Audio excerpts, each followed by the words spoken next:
Le titre de ce livre, c'est Les Paraboles. Il est écrit par le bien-aimé frère Christian Brunt. Nous sommes présentement à la 8e partie de ce livre. Nous sommes au chapitre 1, Introduction. Chapitre 1, Introduction. Il y a des paraboles qui parlent de ce que Christ est devenu homme, d'autres qui parlent de sa mort, de son ascension, de son retour. Certains sont donnés par le Seigneur Jésus en réponse à des questions qu'on lui posait. Les paraboles doubles occupent une place particulière. Dans ces paraboles, on a ou bien la même ligne de pensée ou bien l'usage de symboles identiques aux voisins. De telles paraboles peuvent se trouver soit directement l'une après l'autre, soit à des endroits tout à fait différents. Il y a des cas de paraboles doubles où l'une est dans un évangile et son complément dans un autre. Par exemple, le figuier se trouve en Matthieu chapitre 24 et en Luc chapitre 13, le bon berger en Luc chapitre 15 et en Jean chapitre 10. Nous pourrions poursuivre le classement des paraboles sous différents points de vue, mais les différents groupes de paraboles se chevauchent plus ou moins, ce qui rend difficile de fixer des frontières. Tout bien pesé, il semble que le mieux, c'est de laisser les différentes paraboles dans leur environnement naturel, là où l'Esprit Saint les a placées par le moyen des différents écrivains et de les considérer dans l'ordre où elles se trouvent dans les évangiles. Dans la mesure du possible, il sera bon de mettre en évidence les relations entre paraboles parallèles ou enseignements parallèles.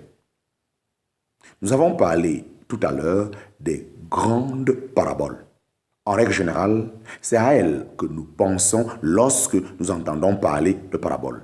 Mais outre celle-ci, le Seigneur Jésus a inséré dans ses discours beaucoup de petites images ou comparaisons. En fait, ces petites figures ou expressions imagées constituent également des paraboles. Nous avons déjà vu que Luc qualifie de parabole l'image du morceau de drap neuf sur un vieil habit, en parenthèse, Luc chapitre 5, verset 36. Or, Matthieu et Marc n'utilisent pas cette expression, en parenthèse, Matthieu chapitre 6, verset 16, Marc chapitre 2, verset 21. En ce qui concerne l'image d'un aveugle conducteur d'aveugle, nous n'aurions guère parlé de parabole, et pourtant, il est dit en Luc chapitre 6, et il leur disait aussi une parabole. Un aveugle peut-il conduire un aveugle? Ne tomberont-ils pas tous deux dans la fosse? En parenthèse, Luc chapitre 6, verset 39. Expose-nous cette parabole, demanda aussi l'apôtre Pierre en Matthieu chapitre 15, après que le Seigneur, dans un autre cadre, ait comparé les pharisiens à des aveugles conducteurs d'aveugles. Matthieu chapitre 15, versets 14 et 15. Et quand il parle du maître de maison qui aurait veillé sur sa maison, s'il avait su à quelle heure le voleur venait, à quelle heure le voleur devait venir, le même disciple lui demanda immédiatement, « Seigneur, dis-tu cette parabole pour nous ou aussi pour tous ?» En parenthèse, Luc chapitre 12, verset 41. Nous pouvons conclure de tout cela que le Sauveur a bien plus parlé en parabole que nous ne le penserons à première vue.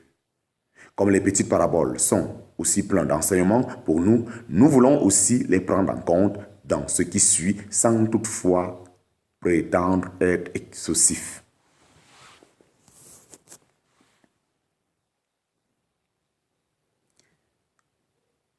C'est par quelques-unes de ces petites images que nous désirons commencer nos méditations sur les paraboles du Seigneur dans les évangiles. Que notre bon Seigneur veuille nous ouvrir ces paroles de sa bouche et nous les rendre précieuses, qu'il veuille nous aider aussi à mettre en pratique ce que nous en avons appris afin que tout contribue à sa gloire. Amen et Alléluia.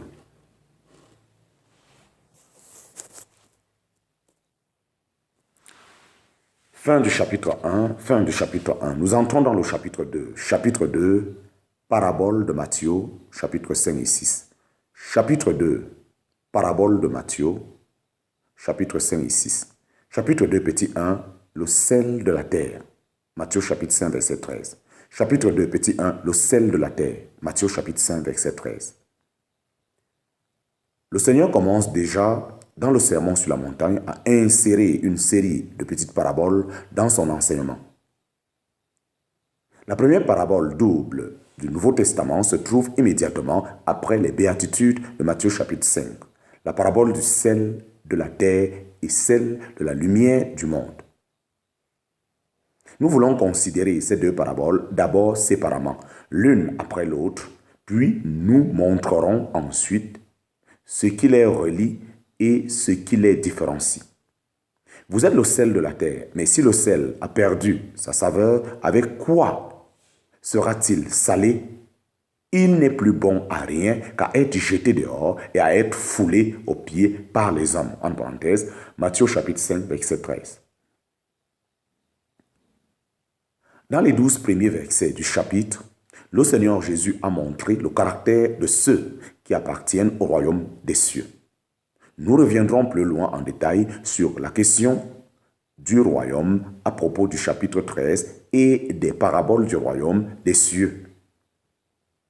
Pour le moment, il suffit de remarquer que, par l'expression royaume des cieux, il ne faut comprendre ni le ciel lui-même, ni l'assemblée, en parenthèse, ou église de Dieu, mais ce domaine sur la terre où est reconnu Jésus-Christ rejeté des Juifs et demeurant maintenant dans le ciel. Si donc les béatitudes montrent les traits de caractère qui conviennent au royaume des cieux, le Seigneur décrit maintenant la position de ses disciples sur la terre pendant le temps de son absence. Chapitre 2, petit 1, bas 1, chapitre 2, petit 1, bas 1. Que signifie le sel?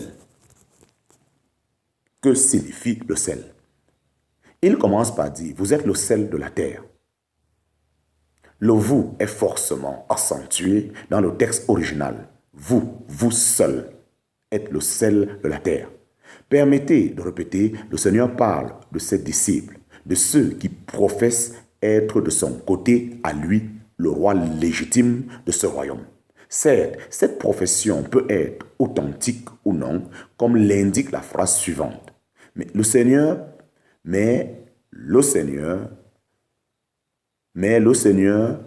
par quand, même d'abord, du fait qu'elle est authentique, aussi dit-il, vous êtes.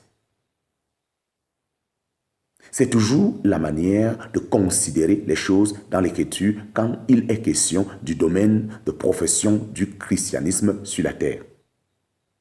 Nous devions prendre à cœur cette manière de voir et la faire nôtre et non pas toujours penser immédiatement aux non-croyants quand nous entendons parler d'un professant. Or, le Seigneur Jésus ne dit pas qu'ils doivent être le sel de la terre, mais qu'ils le sont. Il ne parle pas sous forme d'exhortation, mais d'exposer d'une vérité. Cette manière d'enseigner est toujours encourageante pour le croyant. Le fait incontestable qu'ils sont le sel de la terre renforce en effet le côté exhortatif de ce genre d'explication. C'est ainsi que Jésus dit en Jean chapitre 10 que ses brebis le suivent, en parenthèse, Jean chapitre 10, versets 4 et 27.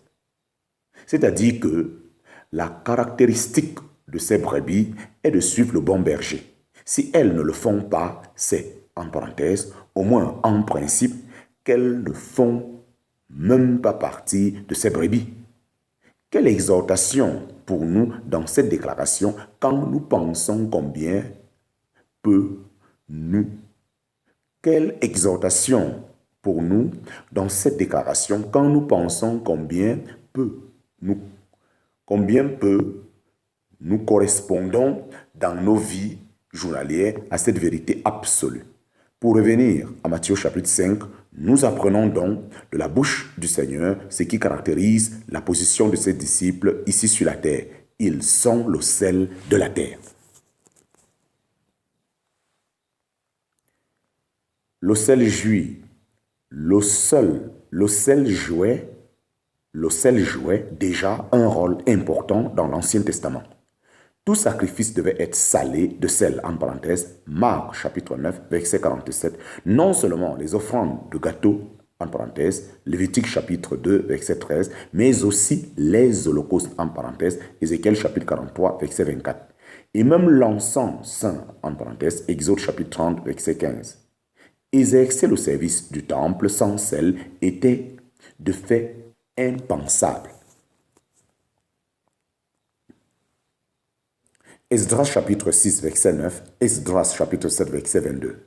De plus, le sel servait à confirmer les contrats et les alliances, les rendant en figure durable et stable, en parenthèse, Nombre chapitre 18, verset 19, 2 Chroniques chapitre 13, verset 5.